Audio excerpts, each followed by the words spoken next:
Here we are live and direct. We're talking about Outland with Randall Armstrong. This is the closest I could get to it. This is my third season. Where are we? Third season Fringe Division thing. Because I noticed last week I was wearing my Con-Am 27 hat, which is probably what made us think of Outland. Anyway, ladies and gentlemen, it's Randall.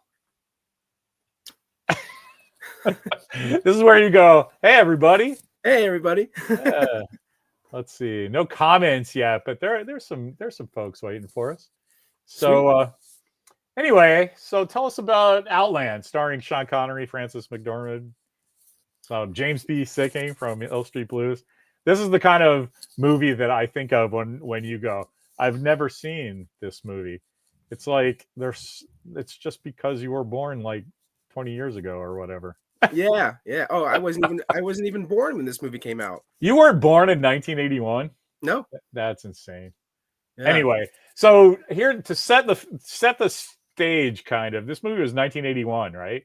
The director Peter Hyams had just come off of Capricorn 1 in 1979 and was about to do 2010, the year we make contact, in 1984. So he has like this run of 3 fucking incredible astronaut things. So yeah. of course I love him. So what do you think? Going in, you knew who Sean Connery was, right? Of course, man. The legend. Well, tell us, give us like the TV guide summation. What would you say this movie's about? Oh, did we jump in too fast? Do we have to tell everybody you got kind of a cold, a little sinus infection? Yeah. Let people know if there's like a little shit. delay in my response. It's because I'm fighting a really bad cold. You're not like high or anything. You're just like, no. It's just all like NyQuil and coughing and snot. Yeah. I mean, it was so bad that it was like difficult for me to talk yesterday. So I'm finally getting the strength back to where I can actually form sentences. You think Outland was so bad it was hard for you to talk? No. I'm just like physically hard for me to talk just because of the cold. But... I gotcha. I'm just playing. No, I know. Well, so that's the thing. You want me to talk some more? I'll do all the setup and stuff if you want. If it's hard for you to talk, and then that'd be great. And then you could just go, yeah. Yes. All right. So we kind of set the stage. Peter Hyams. I didn't catch who wrote it, but it's probably somebody cool. And it's basically High Noon. You know about High Noon, right? It's a Gary Cooper movie. I know of it. I know about of it. The guys coming in on the stagecoach to kill him. The sheriff in a Western. So basically, this is a space Western. It's just instead of Dodge City, Nevada, it's the third moon of Jupiter. It's Io, right? Yeah. And man, I just love how that movie starts. At the time, everybody was like, "Oh my God, this feels exactly like Alien." And I think they're like in the same universe. And I watched the whole thing, and I remember seeing this in the theater because I graduated high school in 1981. So this came out in the summer. So I was, fucking Sag. He always knows the right thing to say. I was just gonna say, in the beginning of the film, they have a star field, right? Just that. And so I turned to Walker because I told him we were doing this and what it was about. And I said, look, it starts out just like Alien because it's just space, But then he watched like the first 5 minutes. And he goes, it kind of does. And I'm like, it totally has that sort of feel. And I'm not sure I could really point as to why so early in the film, right? But it just screams like, hey, this takes place in the same world as Alien. So the two of us watched it up until lunchtime, and then he had to go do something. But they have their nameplates on the side and the Con-Am 27 patch on their vests and shirts and shit. And you never really get first of all, it's filmed in 1980 or whatever. So it was filmed 80 and released 81. Don't be like that. Sorry. It's when they were filming it, they had a certain kind of film grain and stuff, and that was kind of what was making Walker feel like it. But the resolution is so low. Like I got a Blu-ray even, but they didn't Criterion collected or anything. It's not. Yeah. It's nothing special. It's the the extras are a commentary by Hyams and like the theatrical trailer, and that's it. So it's like super no frills, right? But so part of that is you can't read the nameplates at all. And the first time I looked at it, it was one of the first drug guys who's walking through the cool catwalks where everybody sleeps, and it looked, I swear to God, it looked to me like it was a blue Weyland Yutani logo from Alien. I'm like, maybe that's why everybody thinks that. And so we're sitting there going, click, click, pause, rewind, pause, click, pause, and it looked like that the whole time until we finally got it just in the right frame, and you can, because the guy's in motion, right? So Yeah. there's a lot of motion blur for each frame, but we finally got it where it was still enough you could tell it was somebody's name, right? And I was like, oh. So what do you think about this? Do you think it's in the Alien universe? I mean, judging by how it started off, they had the same composer, Jerry Goldsmith. Oh, there you go. That had something to do with it too. Yeah. I mean, you hear the music, and it's like, so, and yeah, the cinematography, and I love the idea that it has the potential to be in it. I did a little research, and I love going on IMDb and all doing right. the trivia. And they did say that I think one of the patches that I think Peter Boyle was wearing was referencing a company that was in Capricorn 1. Oh, cool. All right. That's awesome. So I have a feeling Peter is trying to connect. Like, it'd be funny if like 2010, like you mentioned like 3 movies like right together, right? His trilogy, like imagine those 3 movies all being set in the same universe. That'd be neat. I could see that. Yeah. I don't know like what that buys you though for 2010, right? Right. Like, because that's way in the past for those other 2 movies. Well, actually, not Capricorn 1. That's present. Well, because they said that Alien takes place like 2155 or something like that. I don't know. That's a John Price question. Yeah, and so they said that there's a chance that this movie could be set, in that Alien universe, especially with the time frame. But I mean, I'm not familiar with Capricorn 1, so I don't know when that movie takes place. But it would be funny that 2010, that setting in 2010 is technically going to be like a prequel to the other films, because the other films take place in the future. That would be so awesome if they said in one of the Alien movies, or that the Earth system has 2 suns now. Yeah, because that would totally blow it open. Here's the thing, though. I can't believe you're not familiar with Capricorn 1, right? I've heard of it. But we should do that for our next one. Okay. And because it's awesome, it takes the idea that they faked the landing on the moon. Yeah. But they're faking it on Mars. Okay.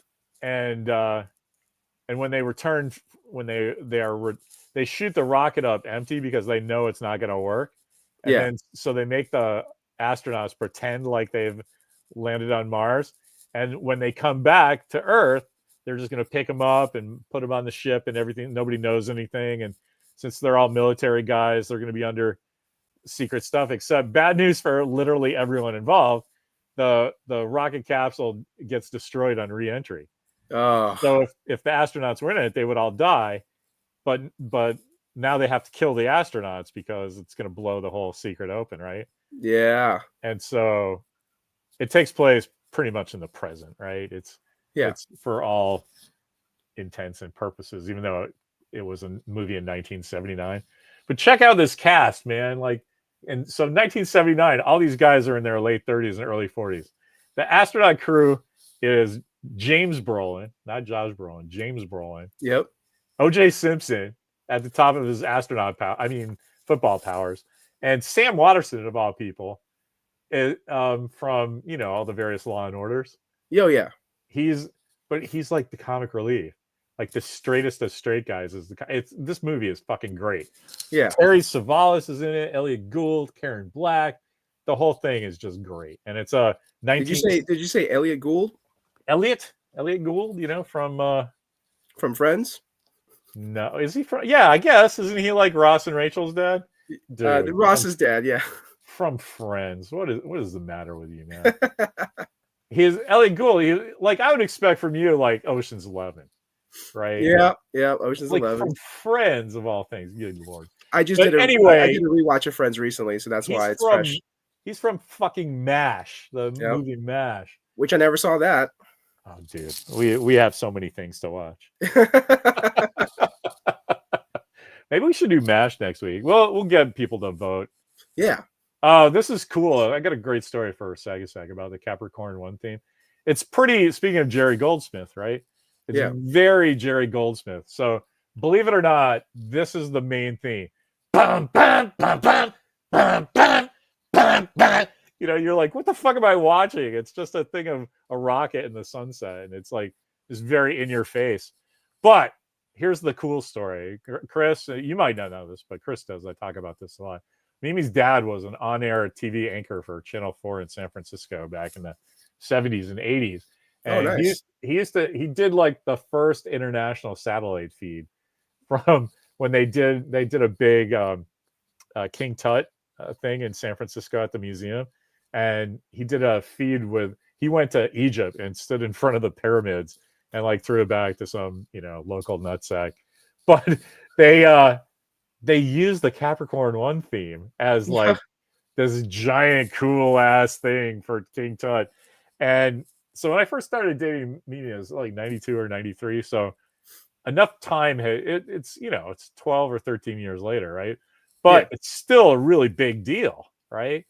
And so he finds like some like high 8 tape copy of the thing, and I'm like, oh my god, can we watch it? And we like make a fire, have dinner. We're gonna like, oh, this is great, time travel. We're gonna watch my father-in-law, Mimi's dad, do this stuff when he's young and vital. And the Capricorn 1 music starts up, and I just turn to him and I'm like, dude, that's the Capricorn 1 music. And he got so crestfallen. He was like, this big thing, the first international satellite news story, and like this giant career-making thing. And his idiot of a son-in-law is like, oh, Capricorn 1, that's I just thought that was really funny. Oh, look at it. See, this was a big deal in San Francisco. My class went on a field trip to see the King Tut exhibit at the DeYoung Museum.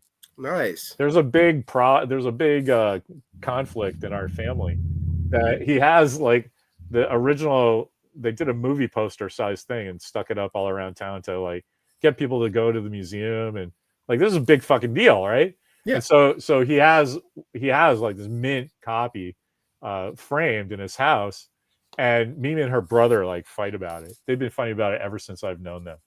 Like, I get that when he dies, and Mimi's like, no, you don't get that. I get that. And then their sister's like, well, I don't want it, and so her brother's like, yeah. It would be so hilarious that the day that they're fighting over it, you play the theme to Capricorn 1 while they're fighting for the poster. Like, dude, I tell my wife all the time, I'll go get that right now. I'll just tell your dad, yeah, this is ours, and he'll go, thanks. And then your brother has to try to get it from us. But nobody wants to do that. No. I will. Anyway, that's Capricorn 1. But we should probably do MASH before that. But we haven't even blown off Outland yet. Let's do. I lost my little paper with my cool ass questions on it. But what's a scene that stands out for you? Because Walker has an idea already. He cracked up on this. The scene. There's a couple of them. Yeah, hit me. I really like the scene where he first meets the doctor. Ah, yeah, that's awesome. And the way they're trading exchanges, and like how she's just like, she's kind of like a no nonsense, like, I don't work for you or whatever. And, and then you see Sean Connery and he like, oh, well, that's martial talk, so it's like, yeah, I'll try not to come over there and beat the fuck out of you. Exactly. Yeah. That's great. And there's that one. And then the scene where the guy is like super high on the drug with the prostitute, and he's at the door and he's counting to 10, and he's like, we're gonna open the door slowly, not gonna hurt you, blah blah blah, and so the way that scene was kind of just building up, like, that scene's great. Yeah, my Walker's and my favorite even actually is my favorite is not because of what happens, but who's in it, and it goes by pretty fast. You might not have caught it, but the first time they see somebody losing their mind. The guy's like, I got spiders, I gotta get it, and his eyes go blows the glass. Yeah. So that's cool and tells you the story and it sets up some conflict. But do you know who that actor is? Did you catch who that was? It's okay to say no because he's well. You know him with a mustache, and he didn't have a mustache. That's him without the mustache. Yeah, who do you think it is? John Ratzenberger. Yeah, it is. It is. Yeah, Isn't that great? John Ratzenberger yeah. from Cheers, like I got the to meet first him. guy to blow out all over the inside. Well, that would have been awesome if you had seen Outland, because you could tell him, thanks for all your, Pixar shit, but that's the best role that you've ever had is blown up in Outland. And you want to know? Probably... You want to know what movie he told me that I didn't mention to him? That he was like, I'm in this movie too. Oh, what's that? Star Wars. Yeah, no, he's in Empire. Yeah, get it right. He's and I told him, he was in both Superman 1 and 2, which are considered like the best Superman movies. And then like I had him sign a Superman comic book and chatted for a little bit more. But he was like, yeah, I told him, like you're in all these Pixar movies because they say like you're like the secret good luck. And now that I think about it, you have the 2 Superman movies, they did really well. You weren't in the other ones, they did bad. and then when he mentioned Empire, I was like, oh man, that continues to hold up because a lot of people feel like Empire is the best of the trilogy, and the fact that he's in that as well. So, but yeah, it was an interesting conversation. That's cool. I like it though. You still care when you meet somebody like that. Yeah. My celebrity gene is just, my circuit breaker's been blown for so long. Yeah. It's like, oh, hey, cool. I would say some weird thing to somebody like that. I'm like, oh, your best movie is Outland, and then just keep walking. My first words out of my mouth were like, hey, how you liking the weather? And this is great. Look what Sagasag, when he met him, he's like, how many Superman films are you? And then he goes, oh, just 2. He goes, well, how many were you in? That's awesome. Yeah, he's actually kind of pretty quick-witted. Yeah. Oh, really? You figured Cliff from Cheers is quick-witted? Yeah. No kidding. And but I he caught me off guard. I was just like, hey, so I think it was like around winter time. I think this was like January of like 4 or 5 years ago. And so I was just like, yeah, how you liking the weather here? And he's like, weather's weather. So I was like, yeah, yep. If you travel a lot, man, I figure you probably get that quite. Probably, yeah.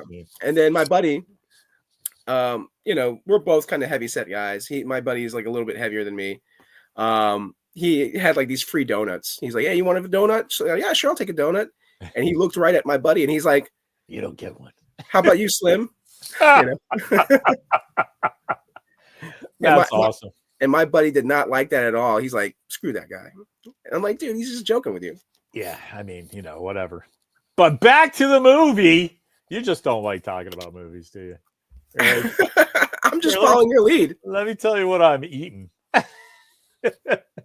All right, so what was it? You've seen a bunch of James Bond movies, so seeing Sean Connery as a younger kind of guy wasn't that big a deal, right?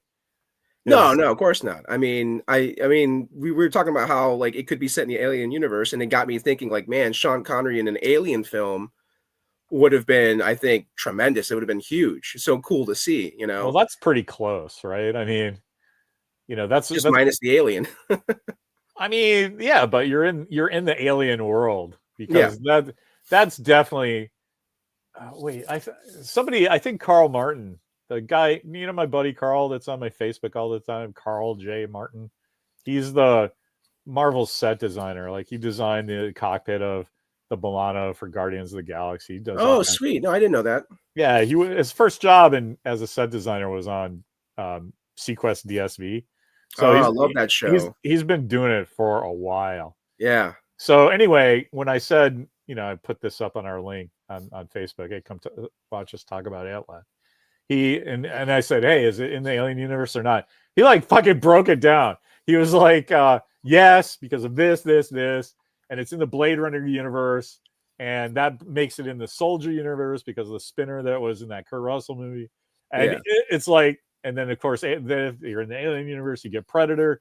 So Sean Connery can be shooting at Predator. It's actually pretty cool. My thing is these hats came from the Thinking Cap company, which was not in the Alien movie itself, but they licensed it after Alien came out and made the Nostromo hats. Yeah. And so it's cool because they made the hat that Chevy Chase is wearing at the end of Fletch.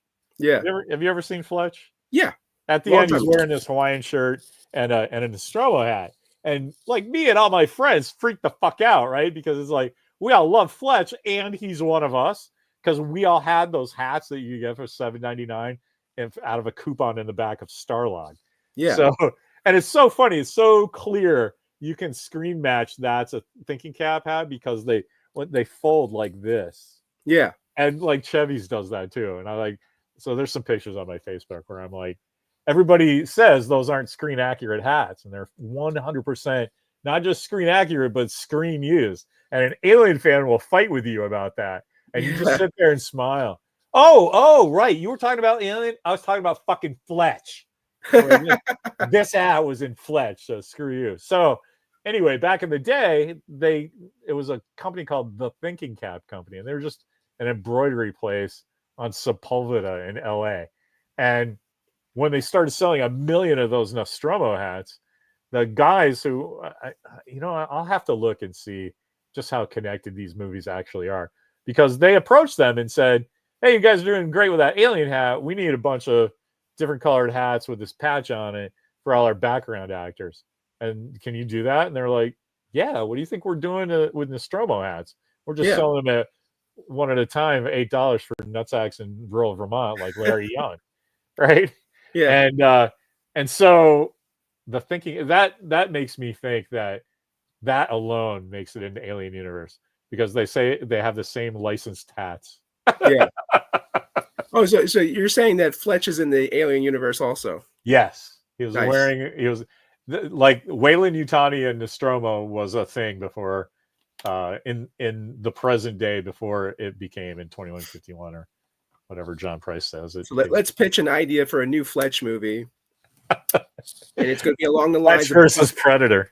Buck Rogers meets aliens, right? So it's like Fletch uncovers a company that's developing a time travel or whatever, and he's just like ends up in the future, and he's like, oh, So, but Outland, Randall. Yes. You love the Doctor, Dr. Lazarus, which is kind of funny because that's the name of Alan Richman's character in Galaxy Quest. Yeah. So that always made me laugh. But did you know, you didn't know because you've never seen this movie, the reason she's so badass and like a drunkard and doesn't care, and there's no romantic thing with her at all to teach that woman a lesson that left with his kid in the middle of the night, is because Dr. Lazarus was written as a man. And at some point they went, and so was Ripley, believe it or not. Yeah, that I heard. See what I did there? But they just went, I think this would be cool if it was like an older woman just giving him shit. We don't have to change a fucking word. And Peter Hyams was like, yes, get Frances McDormand on the phone. And that was brilliant. I don't think if that was just a dude, you wouldn't care. But it's amazing. She does really well. And with kind of a little part. But every time she shows up, it's bananas good. To the point where they go out of the movie on something that she said. Remember when she figures out the molecule of the drug, hydrocortisone or fucking whatever? Yeah. She's like, hey, I'm just some guy who's trying to make sure the hookers don't have syphilis. I'm not like the medical brainiac. But then she figures it out and looks up at him like a child and went, hey, I did good, didn't I? Like, you can tell that the reason she's out there is because she lost her confidence somehow, right? Oh yeah. And then she's like, I do good. And then they fucking go out of the movie like that, where he's like, hey, Dr. Rogers, I just want to tell you, you're a good friend. And I'm like, oh, that, I guess that's cool. But then he's like, you did good. And she's like, I did. You did good too. And it's like, that whole movie is just about a giant crisis where it's just people trying to do the right thing. Yeah. I mean, she was the only one that had his back. Yeah. Well, yeah, to the point his new sergeant was going after him at the end. Yeah. I was surprised that the new sergeant didn't kill her. Kill her? Yeah, because I think he walked up behind her and he's like, Hey, where is he at now? And she's like, oh, I think he's in the Greenland area or whatever. And the so greenhouse. greenhouse, yeah, there you go. Red, white, and blue house. Yeah. And so and that's how he ends up outside chasing after But Connery. what's killing the doctor do at that point? He just needed info from her, right? Yeah, well, I mean, I don't know, cover up loose ends, witnesses, you know. But he doesn't know anything. He's just getting told to kill the sheriff, right? Or the marshal. Yeah, pretty much. I mean, that's the whole goal, you know. He's the inside man that Peter Boyle mentions. He's like, I got an inside man on top of the two guys that were coming to kill Sean Connery. Right. And so, you know, that covered everything. So the only thing that threw me off at the very end is, you know, because Peter Boyle's character, you know, he's the corrupt guy and he's telling the higher ups, like, don't worry, I'm going to take care of it. I'm going to take care of it. And obviously he doesn't take care of it. And they're like, oh, if you don't take care of it, we're going to take care of you. And so Sean Connery wins, right? Walks up to Peter Boyle's character, punches him in front of everybody, and then kind of takes off. So either they're implying that he arrested him later on, or he didn't arrest him. He just basically proved like, I win. I survived. That's the name of the game. You lost. I'm out of here. But in my mind, I'm like, wait a minute. What if he were to tell the guys like, hey, it all worked out. He's gone. We can go right back to business, you know, because he leaves at the end of the movie to go with his wife and kid. Right.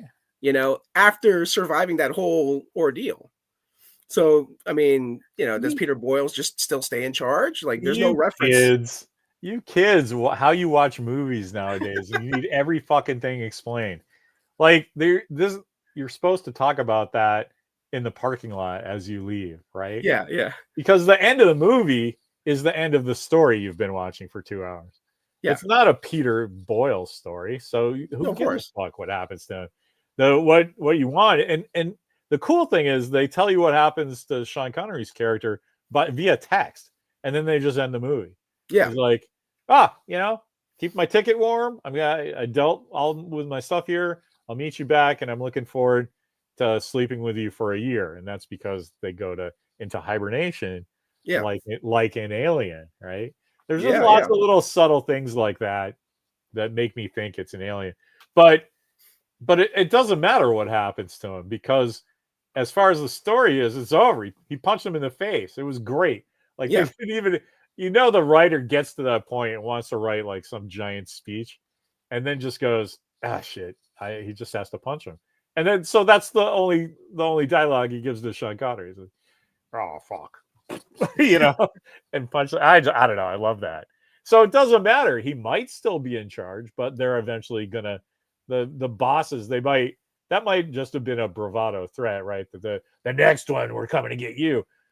You know, maybe they don't kill him. Maybe they just, you know, replace him, and then he doesn't die a rich guy. He dies like some jerk mining dolphin fossil teeth in Mariana's Trench at Conam 36 or whatever, you know? Yeah, because I think that's one of the things that they were talking about throughout the movie is like, you know, what are you trying to prove? Like, what happens if you do this or you stop this? Then what? You know, like the corruption. It's all about what they're doing and why they're doing it. Essentially, is all greed and it's all money based.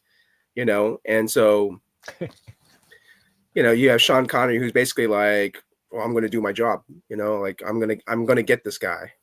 It's not even that. I have kind of a feeling that if his wife didn't split with Paul, his kid, that he might not have done that. Right? Sure. Well, I mean, he might have been more like willing to, like, you know, my wife's name is Carol. Let's calm down. Thank you for everybody being here. Let's try to work together. But she left. So he's like, hey, you know what? I got nothing to do except fucking make your life miserable too. And I'm a good guy, right? But but I mean, also there's the possibility of maybe they're like, well, if they're out of danger, if they're out of harm's way, you know, then you have like Sean Connery, who basically, like, if they were still there and they didn't take off, they could have easily said, we'll go after your wife and kid and we'll kill them. And then he probably would have folded because he's like, I don't want anything to happen to my wife and kid.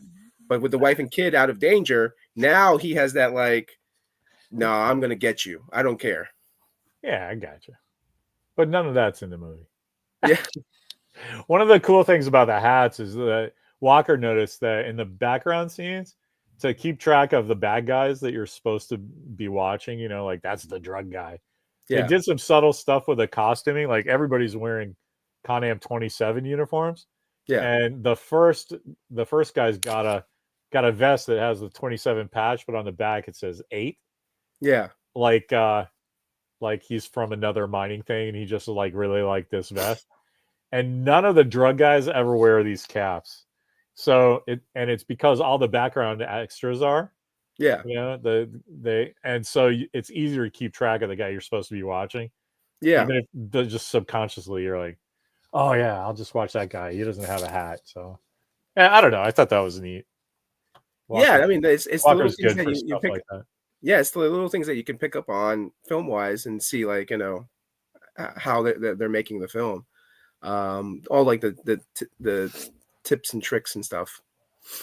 I wish they had used that purge control graphic that they use in both Alien and Blade Runner. Yeah, because but you know, they did that because it's Ridley Scott.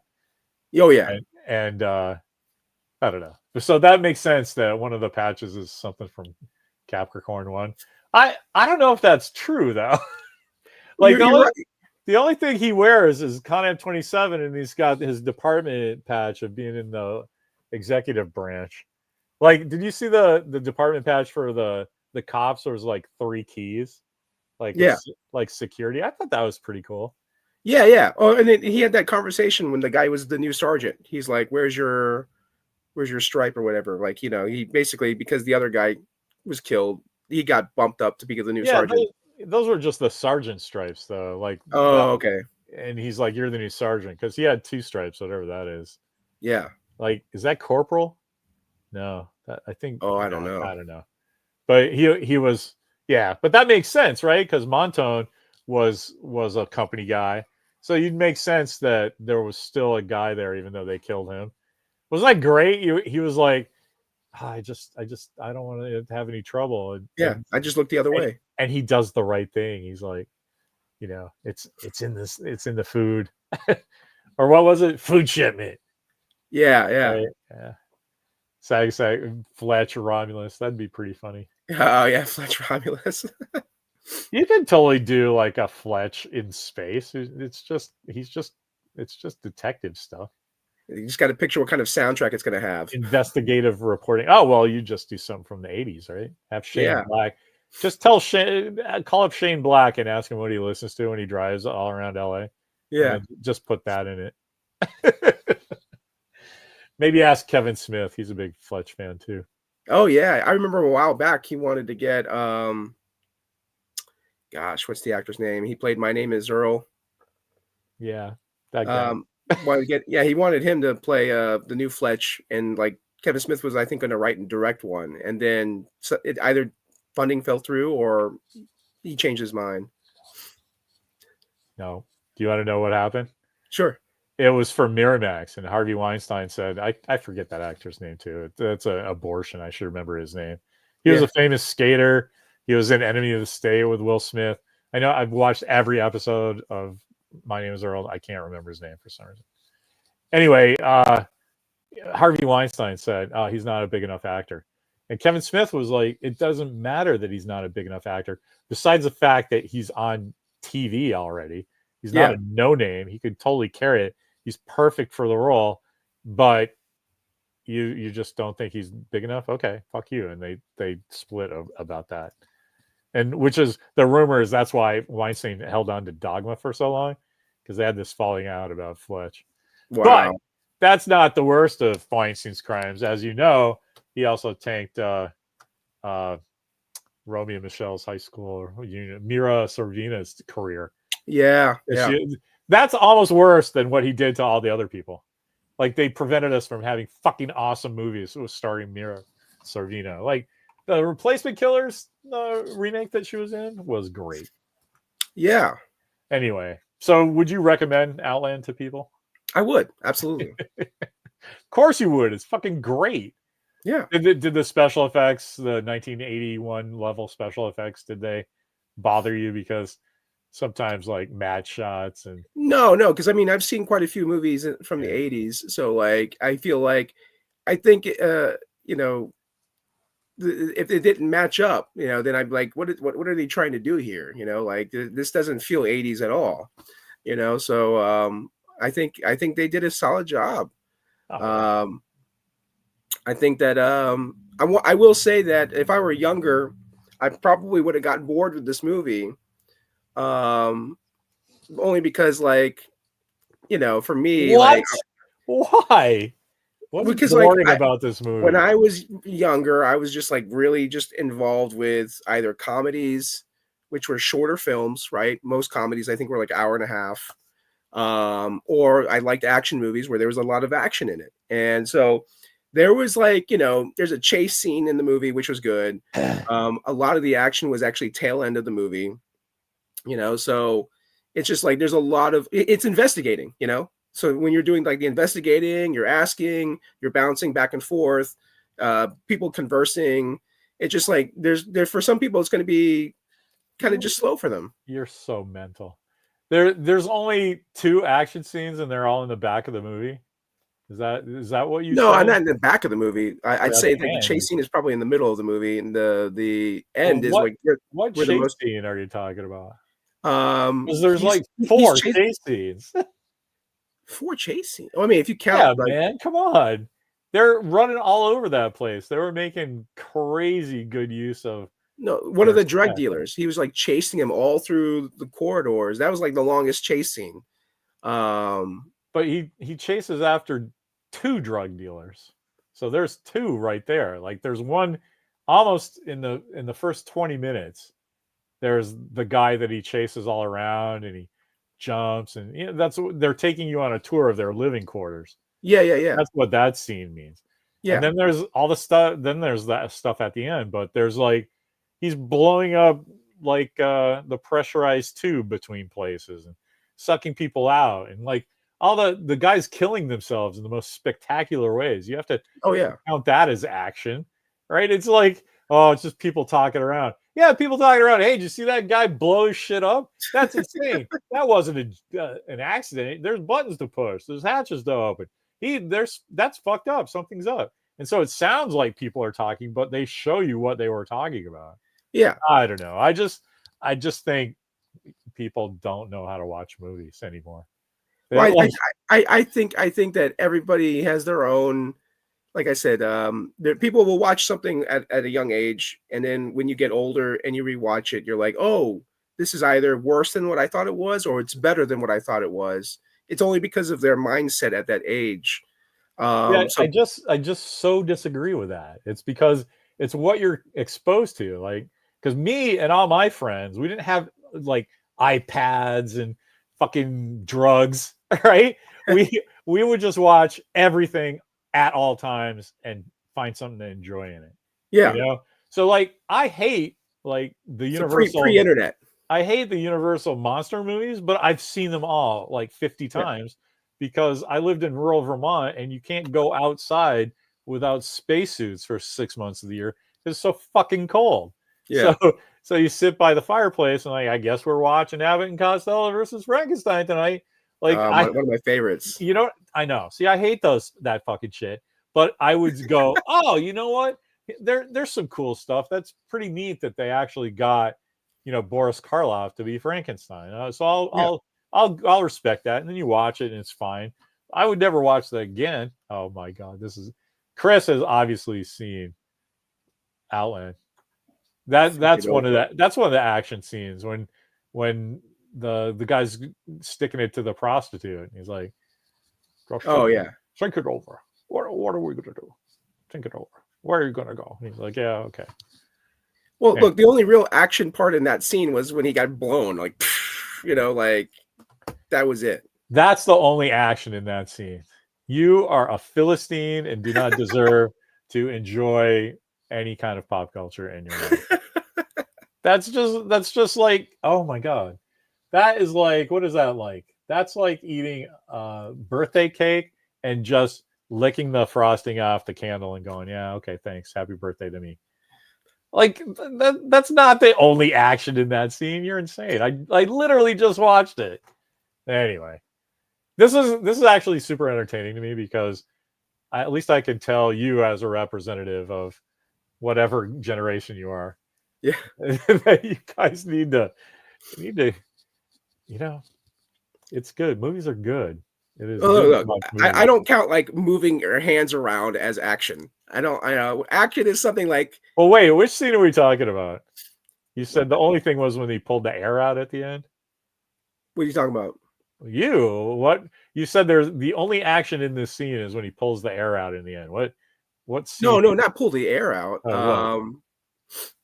Like you were talking about the prostitute scene, right? Where the guy Oh, had the right. knife. Okay. Yeah. Yeah. And So the so only action in that scene wasn't him sticking the knife to her throat and having it bleed. that's That's not nothing. action to you. That's That's not nothing. like That's a jumping threat. around. That's a threat, but it's not action. It is literally an action to take the knife and go like that to put it on her throat and have blood come out. But well, I mean, If your definition of action is car chases, like how do you watch anything that doesn't have a car chase? well, I mean, generally when I think of action, I think there's a fight scene. That's action. I think So limited though, man. huh? Well, that was a fight scene, right? I mean, the guy got killed at the end. So Yeah, but but that's what I'm it's saying. not It's the like, kind of fight scene that you want, which but is I don't a really. I don't. limited way of looking at things. One shot to the chest. That's the most action in that scene. James And B. it Sicking, happens in like less than 5 seconds. not So the I get only action in that scene though. Like literally, that okay, I get that you don't think Sean Connery going, look, you have my word, I'm not going to kill you, isn't action. I get that. Although it's fucking contained action. Sean Connery wants to crawl through that thing and slap contained the action. dude. It's a thing. If you Yeah, just yeah. watch, I know. I'm sorry. Like you're the first person I've ever heard say contained action. That's why I you laugh. need to crack a book then. Yes, I do. I do. Because there's this whole world open to you, and you're like, you've only anyway. So I can see where you dismiss that as not fisticuffs, right? But Right. what do you call the guy? James B. Sicking. First of all, you've never seen Hill Street Blues, so there's no reason for you to recognize this character as the Chris Sagasag. If he's still paying attention, I could say, "Hey, Chris, James B. Sicking is the captain of what starship in what Star Trek movie?" And Oh, he that would guy. Yeah, say, yeah. that guy. I'm sorry, but as soon as I see him, I think of Doogie Howser's dad. Okay, but most people who follow actors' careers wouldn't think that was the shining moment of that guy's career, and it's Oh, yeah.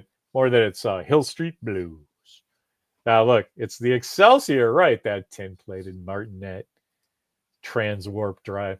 Anyway, he's crawling in the air vents like John McClane in a Right. Star Trek. That's not action oriented. Like, where they get this? Well, that's not action to you. no, you're just literally crawling in a thing. Like The prostitute crying isn't action to you. No. All right, I action is like a certain level of violence. I couldn't. For me, that's great. There's no violence for a hooker that's all cut up and crying and save me, and I don't know. I just think that I think there's a violence to her, so her character is a victim. But for me, like the action is violence on violence. So someone fighting back, So like if she was punching him while he's trying to stab her, then I'd say, okay, action scene. All right. Well, I guess what I'm saying is that you have a very particular set of skills. No, you don't have any skills because you don't recognize that there's all sorts of different levels of action, and that action is a generic sort of word in screenplays for moving the scene along, right? Right. So like that's why like action in a scene and action adventure are two different things, right? Even though the word is the same. Yeah. I don't know. Well, I mean, I can't tell if this is super frustrating or super funny or a whole bunch of different things, but it's like it's hard to talk about anything if people are coming at it from different directions and don't even use like words the same. yeah. You know what I mean? I don't know. It's interesting. It's interesting. I almost started talking like Trump. Well, so let me ask you this then. Like, I guess, well, Outland would be just considered a sci-fi film, right? Or would it be considered a sci-fi thriller? I don't know. Well, like it depends on who's talking, right? What are you just trying to like? Are you trying to like just rack it in a blockbuster somewhere? Because then I would say sci-fi. But like, you know, there's so much overlap for action adventure that Yeah. has sort of sci-fi pinnings to it. So you can, I don't know. And then there's a whole thriller aspect because he's trying to solve crimes. Yeah, yeah. Well, It's I don't know. I'll give an example just because years ago I used to work at a Hollywood Video, and when you're going through the sections, all the movies are placed in certain genres, right? And I always considered Superman to be like, to me, as an action film, but it was like put in a sci-fi section, and I thought, why is it and I realized, oh duh, because he's an alien from another planet with superpowers. That's why he's in sci-fi. Okay. So it's like my mindset is just basically like, how do they determine what is what? So you have films that are in the action section. So like, how does that, why is it labeled action? Is it because the type of action is in the movie?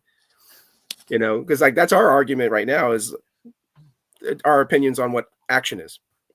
There's no argument. We're just trying to figure out what the definitions of what you're talking about. So Right. my thing is like in Logan's Run, right? It came out in 1976, the year before. Which I haven't seen. Before Star Wars. You'd hate it. There's no action in it whatsoever. And running.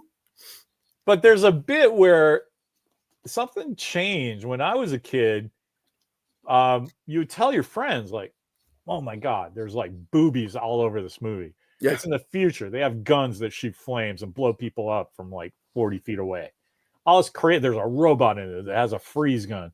And everybody would be like, yes, that's awesome. That's awesome. And nobody thinks, well, what kind of action and thriller part is in the science fiction? I mean, nobody fucking thinks like that, right? At the time. Nobody thinks, well, I'll wait and see how it does on the 3-day weekend and see if it's made its money back yet. Like you have to just this interminable thing where people think they know what they're talking about and they don't. The world, yeah, the world was so different pre-internet. I agree.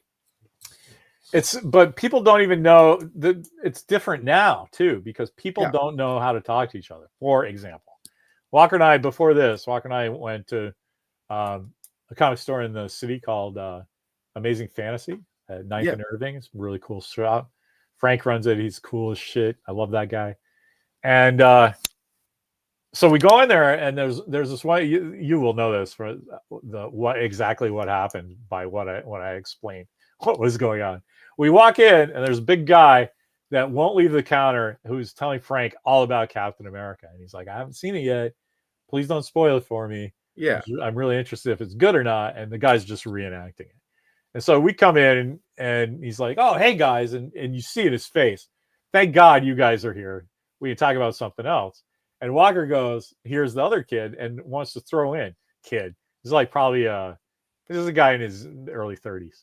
Yeah. And he wants to throw in. It's like, oh, we saw it. It's great. Oh, Frank, you're gonna love it. Red Hulk looks just like Harrison Ford. It's the best Hulk destruction. And he's like being a kid about it because that loves these movies, right? Yeah. He's like, oh, my father's favorite Captain America is Winter Soldier, but this is my favorite Captain America. This is great. What do you say? Joaquin Torres is awesome Falcon. I watched a movie just with them. And when we went home, we were just talking all about Sam's Avengers. And so Frank's like psyched. He's like, oh yeah, they like really embrace these Captain America. And he's like, yeah. And like, oh, and they say he's going to do the Avengers. And he's like, yeah. And this other guy's had enough now because we're not talking about what he wants to talk about. And he starts talking about like what he wants to talk about. And he goes, oh, hey, this is Larry Young. And he was talking about something about Todd McFarlane. And you go, because I'll tell Frank like, stories from the old days. He goes, yeah, do you ever work with Todd McFarlane? I'm like, no, but he's pretty cool. I know everybody thinks he's abrasive, but I totally get that. You you don't get to be where he is without making some people mad every once in a while. Of course, of course. And this other guy lost his mind. Like, why are you talking to this guy? Because I just look like an idiot, right? Yeah. And it's so this is what he's just an internet guy because everybody has the same level of opinion and everybody should be listened to. And it's like, no, it should not.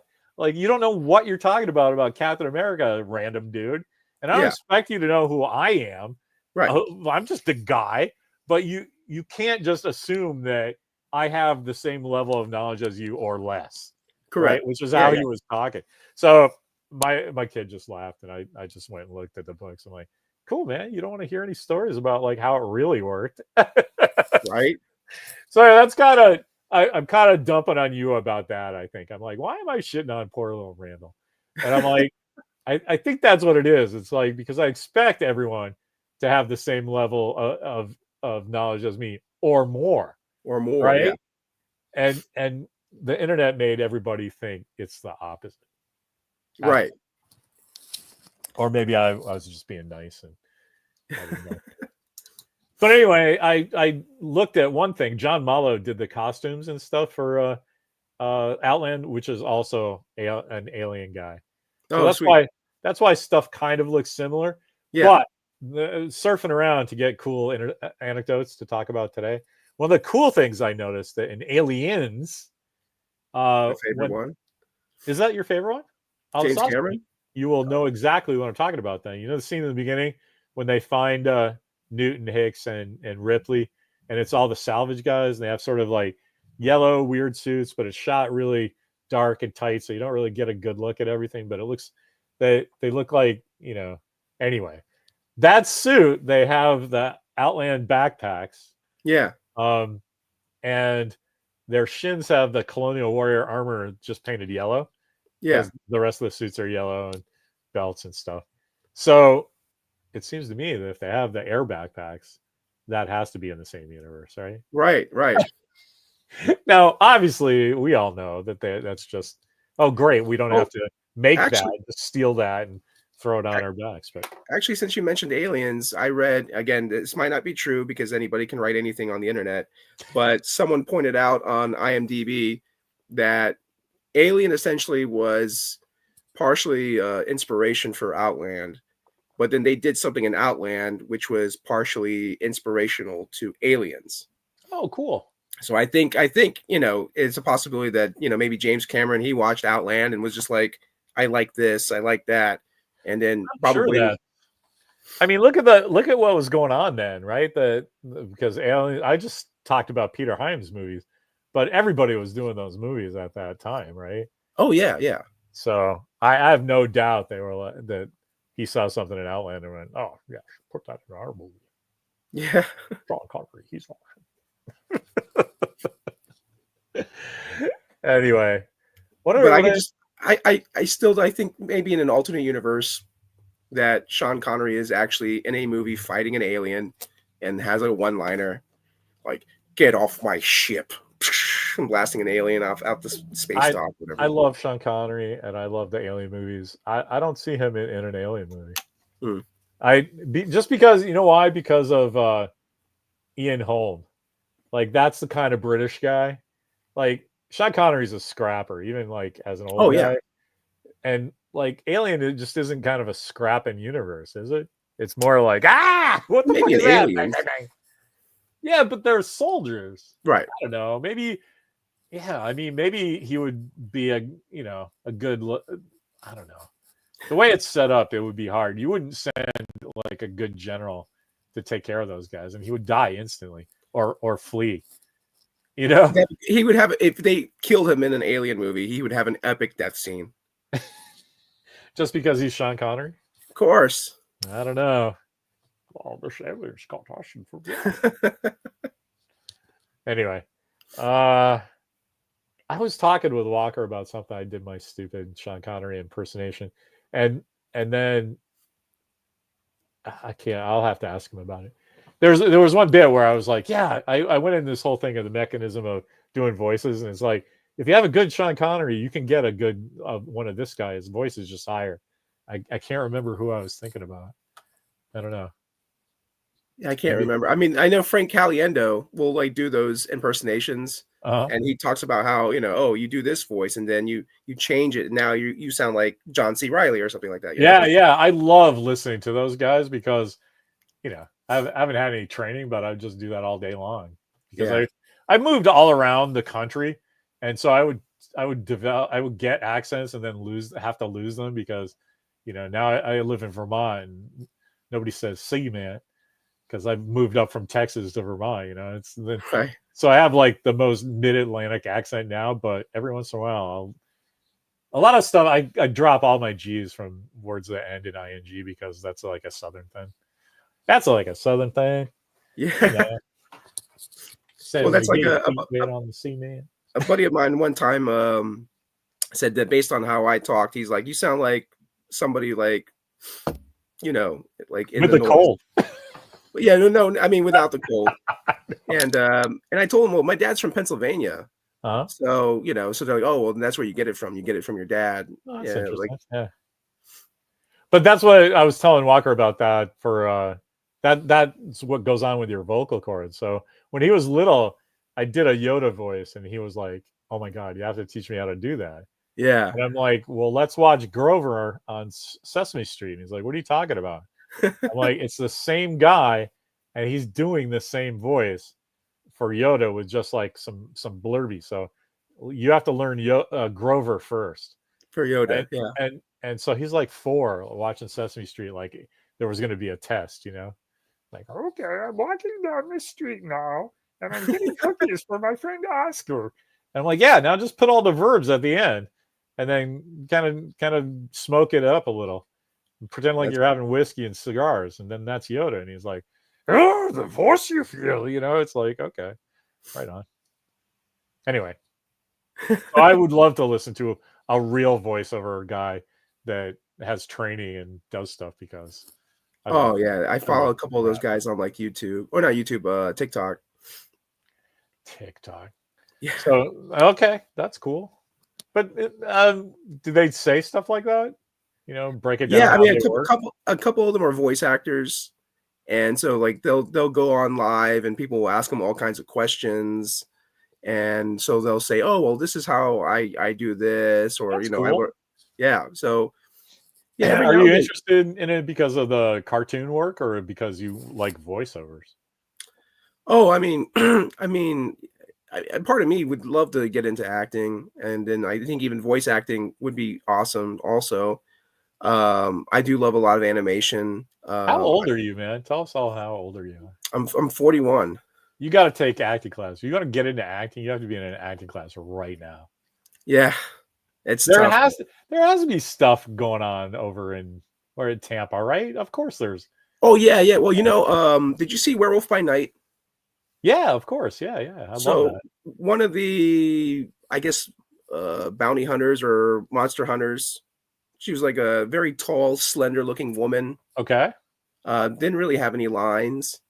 Um, I found out she actually had like a really, really small part in Fight Club, and so she's Oh, been acting for cool. a long time. And so she works with a studio in St. Pete, which is like across the bridge here in Tampa. And I usually share on Facebook, like when she's promoting, like they're doing like different classes with other people with Oh, different. that's awesome. Yeah, yeah. And so I hope one day, I can get a combination of both money and free time, Oh man, me that I can too. sign up and I can go, do a little bit of that. There's a lot of things that I want to do, but my first love and passion is comic books. And so my big thing right now is just, getting that established. And then once that's established, then, you know, I can So orchestrate things, my time better, all that stuff. sure, sure. So speaking of that, I love that you set up a little Outland picture on your computer. Yeah, yeah. That's cool. But what's going on with that Shakespeare thing on the other side? Shakespeare. Isn't that a Oh, yeah, yeah. Shakespeare So, bust from Batman 66 or something? it That's is. It's that's actually a really cool. bank. Oh, okay. It's So one I of can those actually things. lift the head Okay. up. There's a little slot there where you put the coins in. Gotcha. Yeah. I'm because I have the red phone. I gave credit. Hey, Oh, oh no, nobody's watching. Even Sagasag split, I think. Oh no, he's here from Batman. Yeah, from Batman. That's what I Yeah. think.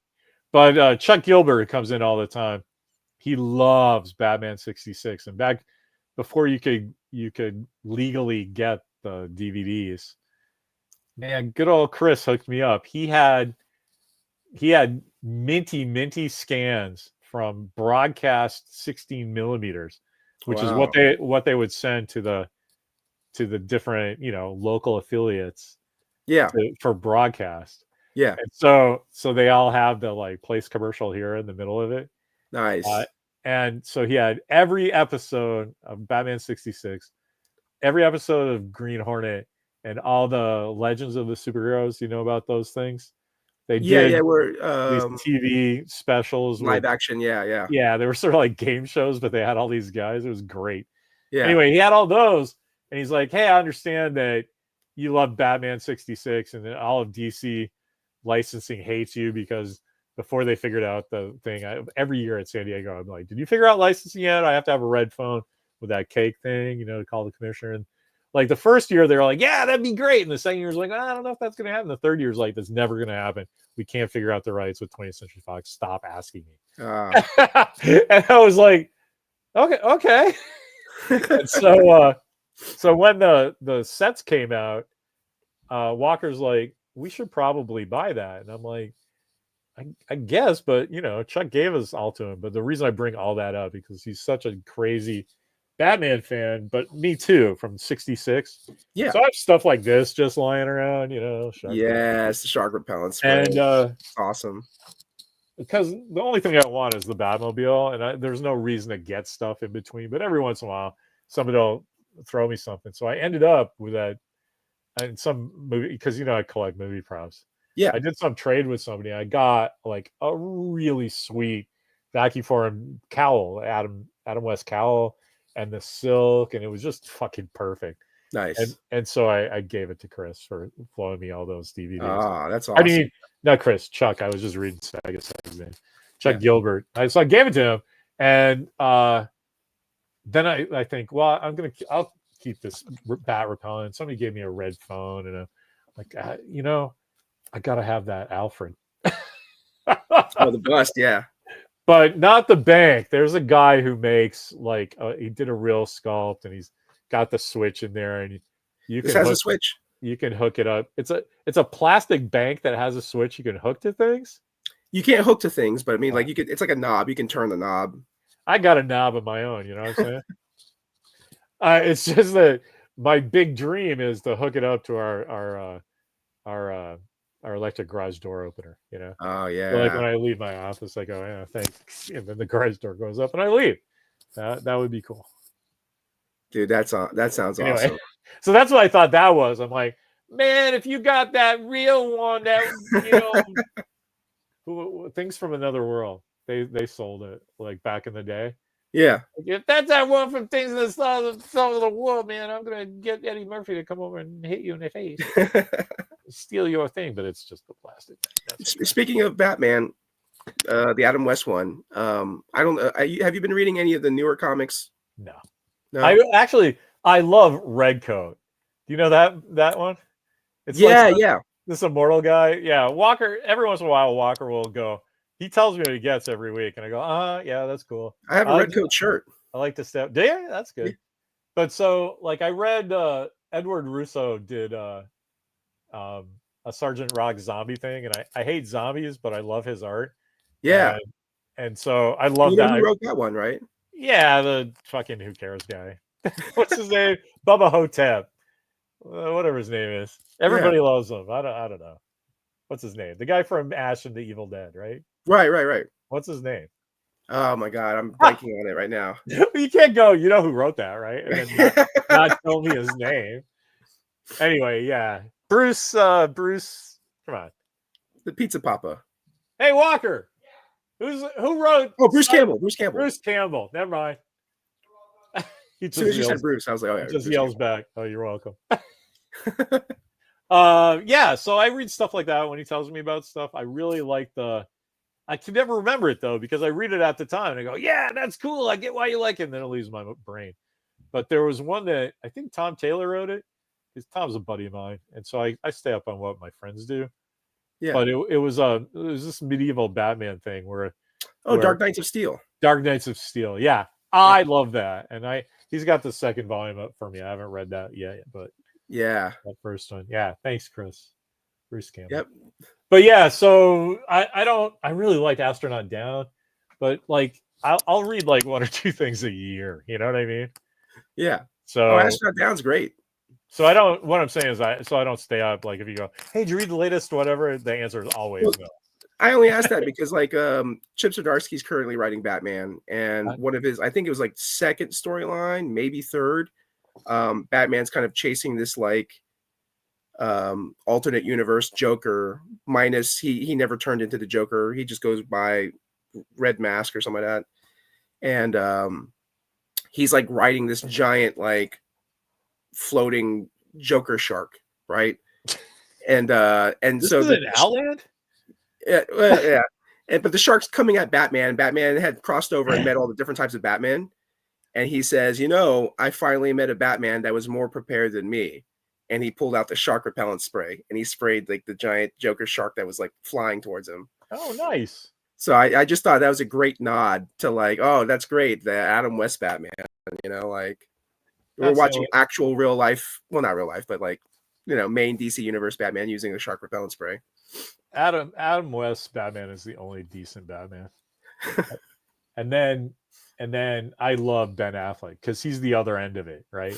Like Adam West is the Bruce Wayne who's in on his own Batman joke, right? He gets it. He's like, everything is in balance. Everything's awesome. He is like the platonic ideal of Batman. Well, and I think by the time you get to Ben Affleck, he's like over it. Everybody in between is just sad wankers. Might as well go watch The Crow again. It's not Batman. Anyway, maybe you can make the case for the first Michael Keaton, but I mean that not movie, the second one, and not Val Kilmer. Jack Nicholson definitely elevated that movie. No, he made it worse. It's Jack Nicholson playing the Joker. You do that same exact movie and have Willem Dafoe. You don't even need to give him makeup. Of all the Batman movies and TV shows, that's the most quotable Batman film. No, it's not. Yeah, it is. Dude, you haven't even seen Batman the movie. Yes, I have. The entire thing is quote after quote after quote after quote. Yeah, Batman 89 is great. Give Knox $1,000. You weigh a little more than 108. That's great. There's probably like 5 good quotes. But 5 good quotes? I mean, there's probably like 8 quotes from the Joker. No, nothing the Joker says makes any sense. It's stupid. Yeah. Where does he get those wonderful toys? See, that's a marketable one. Yeah, that's a good quote because it's Jack Nicholson saying it. Right. Okay. That's not a good Batman quote, good Joker quote. That's a good Jack Nicholson quote. Yeah, but it's still a quote. It's a good quote. You said Batman's full of good quotes. Yeah, Batman the movie. Yeah. No, Batman the movie is. Sorry. Batman. I said 1989. I said 1989. 1967 one or whatever. That's the one that's good. My favorite line in the Adam West Batman movie is, "Some days you just can't get rid of a bomb." That's the only line everybody knows. Say a different one from that.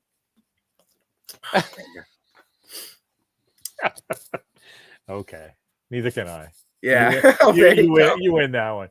I just remember like Lee Meriwether had a lot of good quotes which really surprised me because as a kid, I didn't understand why Catwoman was being played by a different woman. Yeah. Like, that's not Catwoman. That's somebody wearing her suit. Right. Like, see, everybody knows this one because that's hilarious. My favorite one probably is when Batman and Robin go into a bar and because they're looking for something with the Penguin. And there's just guys being like funny, 1967 drunk, Yeah. And Robin says something, and Batman just goes. He's like dismissing them because they're obvious drunks, and Batman says something like, "They may be drinkers, chum, but they are also human beings." And and Robin's like, "Gosh, you're right, Batman." And I mean, it's just I don't remember the quotes because they're always so funny and arch at the time that I'm laughing. Yeah. Well, the one funny thing I noticed, I think in Batman the movie, was that Robin kept on saying the stuff, Holy and rusted metal. yeah, he would say, he'd do a saying, and then every once in a while Batman's like, huh? And then Robin explains it, and he's like, ah. And but like there were times where like Robin would say something and it didn't make any sense, but then Batman would be like, precisely, Robin. And it made me start thinking, like, you know what? Maybe Batman's just not really listening to Robin. He's just like telling him, yeah, you're right. Like, let's Yeah, move he's on. trying to support him. Yeah, it's like, Yeah, yeah. yeah. I just love every time they just never mess up by calling each other their names. Like it's always, gosh, you're right, Batman, when he's just like Batman, and then gosh, Yeah. you're right, Bruce, when he's just like Bruce Wayne. I was always like, man, how did they do that? Probably practicing in the Batcave. It's Remember, when editing. I'm Batman, you call me Batman. Oh, look, Chris is schooling you. Canary with a machine gun? That's a good one. Yeah. I just Precisely, love Robin. the reason I love that movie is because they built the Batcopter and the Bat bike, Oh, dude, yeah. and All the different vehicles. but they just charged it to the movie and then used it in the show. It's brilliant. I thought that was brilliant. Yeah. I always love the ending of the movie, the big giant like submarine fight scene where you see everyone like jumping into the water. I was like, oh, that looks like so much fun. Not dressed like that. Right. Anyway, I don't remember that part where what's his name? William T. O'Neill in Outland. I don't remember that part where Sean Connery is watching the Batman movie Right. thing, but I love so much stuff about the set design in that they have these giant handles that they have to open up to get places. Oh, yeah. Giant doors to close because of the air pressure thing. But there's just like calculators in the door for like security keypads. Yeah. And like crazy stuff like, I don't know, crazy stuff like that. I really like those sets. I think they're pretty cool. No, the set design was fantastic. Like the movie visually just looks like, I'm curious what the budget of the film was, because like there's so many things about that movie that looked huge. Like they looked really big. Even like the set design, like here you see like Sean Connery just like running through all these corridors and all these other places, and part of me is like, they built that. They had to, it had to have been on like a huge sound stage, and like you're just building and you're running through all this stuff, the sets, and it's kind of like, I know that when they build sets, it's for the movie, and then when the movie's done, they tear it down. But Throw it it just out. always, but I mean, it would have been so cool, like if they didn't tear it down, like they just kept it in an area where people can go and like visit and check it out and be like, oh, this is so awesome. Like Harry Potter. Yeah, there you go. They did that, right? All the stuff they shot for some Harry Potter sets, they just were like, yeah, we know everybody's going to love this, so we'll just build this outside of London and shoot here and then leave it as a museum. Oh, So that's awesome. We toured it when Walker was like 12 or something. He lost his mind, and so did I, because all the behind the scenes stuff was great. There's just a warehouse full of like all the costumes, and so you just walk through it and you go, oh yeah, that's amazing. Did they do the same thing for Lord of the Rings? I don't know. What's Okay. Lord of the Rings? You know what the Outland budget is? Oh, okay. There you go. 12 million. In 1981, though. Yeah, oh, that's big. That's probably the equivalent. Well, let's see what, just by inflation. You ever do the inflation calculator thing? No, but if I had to guess, 60, 70 million, maybe. All right, let's go right. So it's a thing that you just go to the U.S. inflation calculator. So if in 1981, you spent, what did I say? 12 or 21? 12 million. 12. So if you spent 12 million, 1, 2, 3, 1, 2, 3, and then in 2025, it would be that same, hang on. I put the wrong year in. That same item would be, 42 million. 42 million. Okay. That's just inflation. Yeah. Huh. That's interesting. That looks like a $42 million movie, especially since, Star Trek, the first Star Trek movie, the motion picture. Yeah. That was the most expensive movie, knocking off Sorcerer at $40 million. And it's not because that was so expensive. It was because all those sets were built for a TV show called Star Trek Phase 2. Yeah. and they just prorated that and redressed stuff and like charged all the money that they were going to spend on the TV show to the movie, Yeah. and it still made its money back. But that's why Wrath of Khan was supposed to be so the budget was slashed to 20 mil Oh, because because most of the stuff was already built. they're like, yeah, we don't need to build all that stuff. Nice. Anyway, all right, man, let's call it All 1 right. minute, 1 hour 15. What do you think? What do you think for the next one? For the next one, You want to do I was Captain also, Corduroy or huh? MASH? You want to do MASH? I don't know. What do you think? Yeah, we could do MASH. I gotta track down which streaming service has it. I'm sure somebody does. Well, let's have a few suggestions then. What do you think? Okay. You want to do MASH? What else? Yeah, MASH. Let's try to keep it to. I think I told you the other day, Roadhouse. I've never seen Oh Roadhouse. yeah, let's do Roadhouse. Okay. Because I'm dying to know. Roadhouse is a very 80s movie. Oh, totally. So there's a lot of man. Do you have time? Have you seen the new Roadhouse with Gosling or whoever that was? Oh, Gyllenhaal. Gyllenhaal. Yeah. Have you seen No, that? I haven't. I wanted to watch it, but part of me was like, I can't watch that one until I've seen the original first.